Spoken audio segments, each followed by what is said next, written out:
पिछले 3 दिनों से पतंजलि को बदनाम करने के लिए पतंजलि के मंजन में मांसाहार है। राम राम राम, तोबा तोबा तोबा तोबा तोबा तोबा। ये स्वामी रामदेव बड़ा झूठा है, ये स्वामी रामदेव अधर्मी है। और पतंजलि दरअसल क्या है, पतंजलि की आज जो मार्केट वैल्यू है वो करीब 5 लाख करोड़ हो गई है।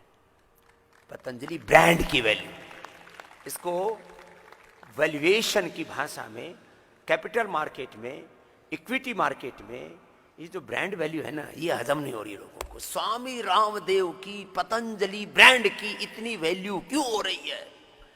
अकेला स्वामी रामदेव उन सारे पॉलिटिकल माफियाओं पर, रिलीजियस माफियाओं पर, ड्रग माफियाओं पर, मेडिकल माफियाओं पर,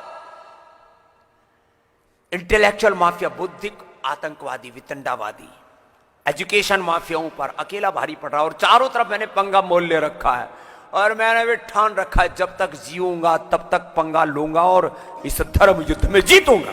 बोले दंत मंजन, पतंजलि के तो किसी प्रोडक्ट में आजकल एक सुगुफा नया छोड़ा कि जो है समुद्र फेन, क्या मिला दिया दंत मंजन में?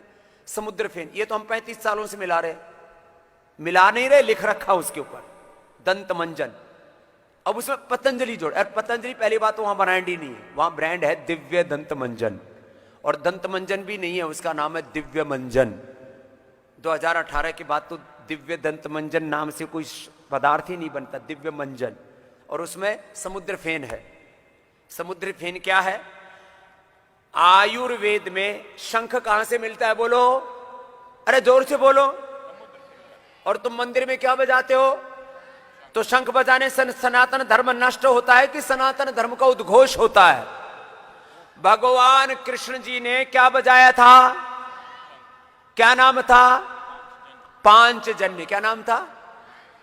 तो भगवान कृष्ण जी ने पांचजन्य का शंखनाद किया, तो ये गलत किया कि ठीक किया? तो ये विधर्मी लोग तय करेंगे कि शंख बजाना चाहिए कि नहीं बजाना चाहिए। तो कहते शंख भी मत बजाओ।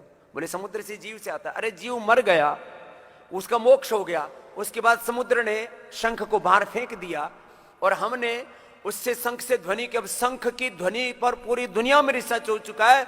दुनिया की सबसे पवित्र ज्ञात ध्वनि है जिसमें कोई शब्द का भी समावेश नहीं है, तो वो अनिर्दिष्ट और सबसे डिवाइन साउंड किसी का होता है तो शंख का होता है। तो शंख की ध्वनि, बोले शंख, अच्छा हम शंख, कपर्दक, मुक्ता, शुक्ति, भस्म हजारों लाखों करोड़ों वर्षों से दे रहे हैं कि नहीं दे रहे? तो शंख को, कपर्दक को, मुक्ता शुक्ति को, समुद्र फेन को, मोती पिष्टी को। अच्छा मोती तुम गले में पहनते हो कि नहीं पहनते?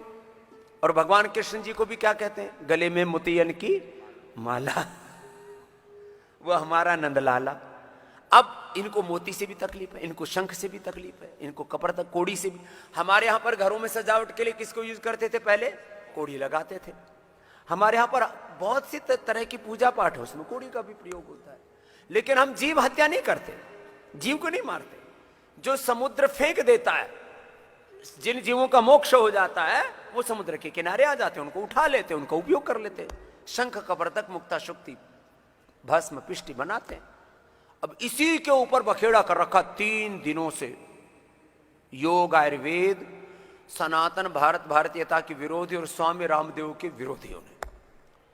पहले तो भगवान राम जी को बिना बहुत बड़े अस्त्र शस्त्रों के, धनुष बाण और वानरों के माध्यम से रावण पर युद्ध करना पड़ा था।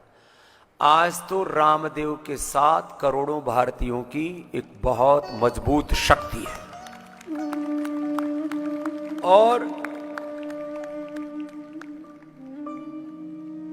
मैं वनवासी नहीं लेकिन भारतवासी जरूर हूं।